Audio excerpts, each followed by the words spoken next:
કૃષ્ણ ભગવાનની મહિમા અને તેમના ભક્તો પ્રત્યેનો અનંત પ્રેમ એ એવો વિષય છે જે સદીઓથી આપણા હૃદયમાં વસેલો છે. આજે આપણે એક ખૂબ જ સુંદર ગુજરાતી ભક્તિ કવિતા પર આધારિત કથા સાંભળીશું, જે કૃષ્ણ ભગવાનના દિવ્ય સ્વરૂપ, તેમની મધુર વંશીના સ્વર, રાધા સાથેના પ્રેમ, યમુના કિનારે ગોપીઓ સાથેની લીલાઓ અને દ્વારકાથી તેમના ભક્તોની રક્ષા કરવાની કથા કહે છે. વૃંદાવનની શાંત સવારમાં જ્યારે સૂર્યના પ્રથમ કિરણો યમુનાના પાણીને સોનેરી બનાવે છે, ત્યારે એક મધુર વંશીનો અવાજ સંભળાય છે. આ અવાજ એવો છે કે જેને સાંભળીને પશુ પક્ષીઓ પણ મંત્રમુગ્ધ થઈ જાય છે. આ છે આપણા પ્રિય કૃષ્ણ ભગવાનની વંશી, જેના સ્વરમાં સમગ્ર બ્રહ્માંડનો પ્રેમ છુપાયેલો છે. જ્યારે કૃષ્ણ વંશી વગાડે છે, ત્યારે લાગે છે કે સમય જ થંભી ગયો હોય.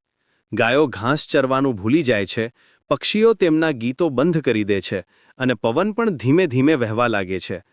આ વંશીના સ્વરમાં એવી શક્તિ છે કે જે દરેક જીવના હૃદયમાં પ્રેમની લહેરો જગાડે છે. ગોપીઓ તેમના ઘરકામ છોડીને આ મધુર સંગીત સાંભળવા દોડી આવે છે. તેમના મનમાં ફક્ત એક જ વિચાર હોય છે: કૃષ્ણને મળવાની, તેમની સાથે રહેવાની. આ વંશીનો અવાજ માત્ર સંગીત નથી, પણ એક દિવ્ય આહ્વાન છે જે દરેક આત્માને પરમાત્મા સાથે જોડવાનું કામ કરે છે. રાધા અને કૃષ્ણનો પ્રેમ એ માત્ર એક પ્રેમ કથા નથી, પણ આત્મા અને પરમાત્માના મિલનની સૌથી સુંદર ઉદાહરણ છે. જ્યારે કૃષ્ણ વંશી વગાડે છે, ત્યારે રાધાનું હૃદય એવી રીતે ધબકે છે જાણે તે વંશીના સ્વર સાથે તાલ મિલાવી રહ્યું હોય. તેમનો પ્રેમ એવો છે કે જેમાં કોઈ સ્વાર્થ નથી, કોઈ અપેક્ષા નથી, ફક્ત શુદ્ધ અને નિસ્વાર્થ પ્રેમ છે. રાધા કૃષ્ણની દરેક લીલામાં સહભાગી બને છે, તેમની દરેક ખુશીમાં ભાગીદાર બને છે. જ્યારે કૃષ્ણ ગાયો ચરાવવા જાય છે, ત્યારે રાધા તેમની રાહ જોતી બેસી રહે છે. જ્યારે કૃષ્ણ સાંજે પાછા આવે છે, ત્યારે રાધાના ચહેરા પર જે ખુશીની ચમક આવે છે, તે સૂર્યાસ્તના સોનેરી રંગોથી પણ વધુ સુંદર લાગે છે. તેમનો પ્રેમ એવો છે કે જે દરેક ભક્તને શીખવાડે છે કે સાચો પ્રેમ કેવો હોવો જોઈએ: નિસ્વાર્થ, શુદ્ધ અને દિવ્ય. યમુનાના કિનારે જ્યારે સાંજનો સમય આવે છે, ત્યારે કૃષ્ણ અને ગોપીઓની લીલાઓ શરૂ થાય છે. આ લીલાઓ માત્ર રમતગમત નથી, પણ આધ્યાત્મિક આનંદની અભિવ્યક્તિ છે.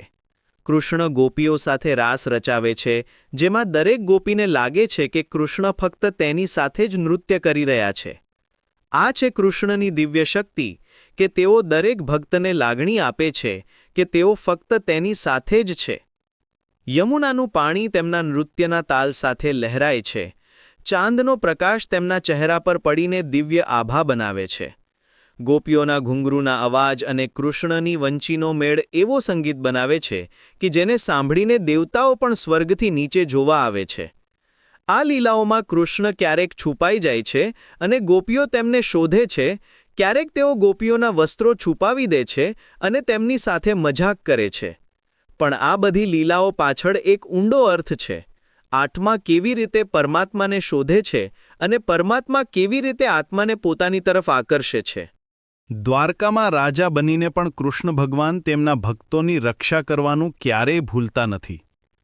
જ્યારે પણ કોઈ ભક્ત સાચા હૃદયથી તેમને યાદ કરે છે, ત્યારે કૃષ્ણ તરત જ તેની પાસે પહોંચી જાય છે. દ્રૌપદીની લાજ બચાવવાથી લઈને સુદામાની ગરીબી દૂર કરવા સુધી કૃષ્ણે હંમેશા તેમના ભક્તોની મદદ કરી છે. તેમની રક્ષા માત્ર શારીરિક નથી, પણ આધ્યાત્મિક પણ છે. જ્યારે કોઈ ભક્ત જીવનની મુશ્કેલીઓમાં ફસાઈ જાય છે, ત્યારે કૃષ્ણ તેને સાચો રસ્તો બતાવે છે. જ્યારે કોઈનું મન અશાંત હોય છે, ત્યારે કૃષ્ણનું નામ લેવાથી જ શાંતિ મળે છે. દ્વારકાના રાજમહેલમાં બેસીને પણ કૃષ્ણનું મન હંમેશા તેમના ભક્તો પાસે જ હોય છે. તેઓ જાણે છે કે કયા ભક્તને ક્યારે તેમની જરૂર છે અને તેઓ ક્યારે મોડા પડતા નથી.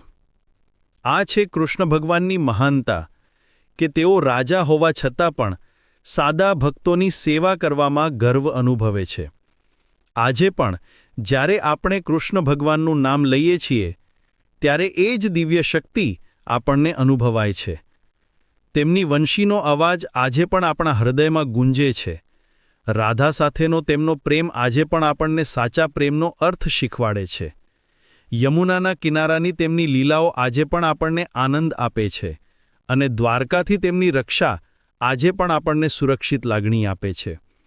કૃષ્ણ ભગવાન માત્ર એક ઐતિહાસિક વ્યક્તિત્વ નથી, પણ એક જીવંત શક્તિ છે જે આજે પણ આપણી સાથે છે.